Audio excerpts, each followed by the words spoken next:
Саламатсыңар урматтуу окуучулар. Кыргызстандын жана дүйнөнүн тарыхы сабагы боюнча 6 класстын материалында берилген кыргыздар Енисейде деген теманы мен Мурзаев Сүйүнали силер менен биргеликте талкуулайбыз. Сабактын максаты кыргыздардын байыркы мекени боюнча маалымат алат экенбиз. Көз алдыбызга келтирүү жана ассоциативдик ойлом маданиятын өнүктүрөт экенбиз.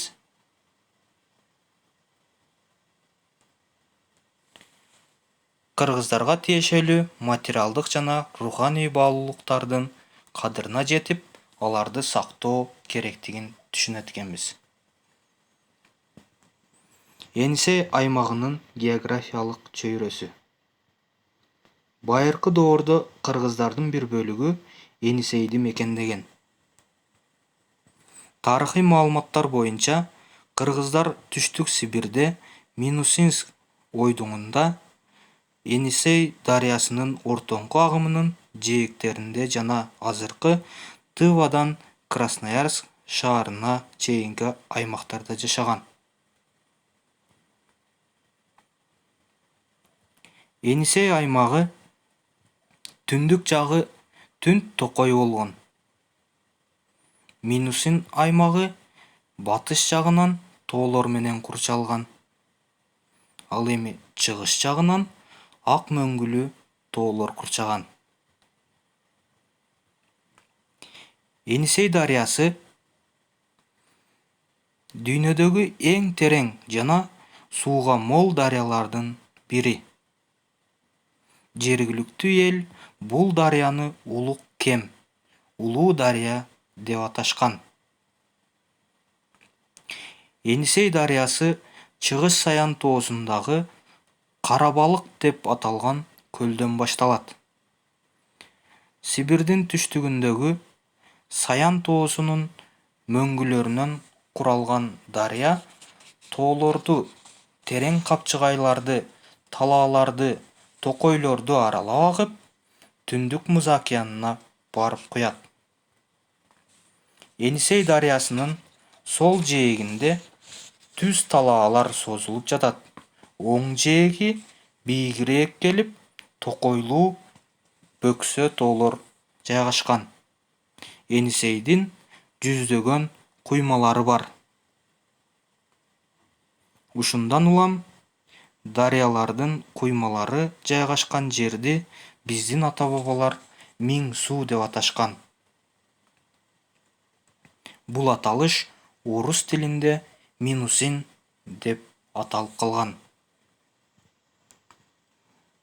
Минусин ойдуңу негизинен түздүктүү келип, бөксө тоолорго, чакан көлдөргө бай болгон. Ойдуң жерлер кара топурактуу келип, дыйканчылыкка өтө ыңгайлуу болгон. Климаты жайкысын жылуу, күндүн нуру жакшы тийгендиктен бул жерге эгилген дан эгиндери, мөмө жемиштер жашылча бай түшүм берет. Минусин ойдуңунун сол жээгин көргөн европалыктар бул жерди Сибирдин Италиясы деп аташкан. Минусин ойдуңунун негизги байлыгынын бири токой болуп эсептелинет. Мында асман тиреген карагайлардын жүздөгөн түрлөрү өсөт. Кытай жазмаларында байыртадан эле Минусин ойдуңунун токойлору чоң байлык экендиги, бийик өскөн карагайлардын учуна жаанын атылган жебеси жетпей калаары баяндалган. Кыргыздардын жергиликтүү уруулар менен мамилеси. Тарыхый маалыматтар боюнча кыргыздар 5-кылымдан баштап Енисей аймагын туруктуу мекендеген. Бул жерге көчүп келген чыгыш кыргыздары жергиликтүү уруулар динлиндер менен аралашкан. Динлиндер европеоид тибиндеги ак жуумал, көк көз адамдар болгон. Натыйжада чыгыш кыргыздары өздөрүнүн элдик белгилерин бир топ өлчөмдө жоготуп жиберишкен.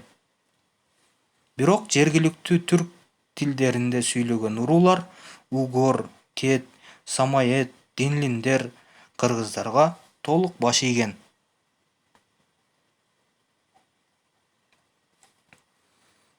Булар тышкы душмандарга өзгөчө түрктөргө каршы көз карандысыздык үчүн айыгышкан күрөштө кыргыздардын куралдуу күчүнүн негизин түзүшкөн. Ортоңку Енисейдин Минусин аймагында чыгыш кыргыздардын мамлекет түзүлүп, мамлекетти Ажо башкарган. Ажонун туусу кызыл түстө болгон. Байыркы кыргыздар кызыл түстү жылуулуктун түсү катары ыйык тутушкан. Жергиликтүү уруулар металлдан кооздук асем жасалгаларды, эмгек куралдарын жасашып, жер иштетип, аңчылык жана балыкчылык менен кесип кылган. Алардын жетишкендиктери чыгыш кыргыздарына таасирин тийгизип, ар тараптан өнүгүп өсүшүнө негиз болгон. 6-кылымдын экинчи жарымында ал жакка теле кыргыздары, төлөс деп дагы аталып жүрөт, же Алтайлык кыргыздар көчүп барып, Енисейлик кыргыздардын кагандыгын түзүшүнө өбөлгө болгон. Атайын силер үчүн үйгө тапшырмасы берилет. Бул жерде сөздөрдүн маанисин түшүндүргүлө. Минусин же Миңсуу, улук кем, Енисейлик кыргыздар деген сөздөрдүн маанисин түшүндүрөт экенбиз. Өзүңөрдү текшергиле тапшырмасы берилген. Бул жерде кыргыздар эмне үчүн Енисейге көчүп барган? Кыргыздар кайсы урууларды өзүнө баш ийдирген? Енисей жергесин сүрөттөп айтып бергиле деп турат. Мына ушул тапшырмаларды аткарып келеткенбиз балдар. Көңүл бурганыңар үчүн чоң рахмат. Саламатта калгыла.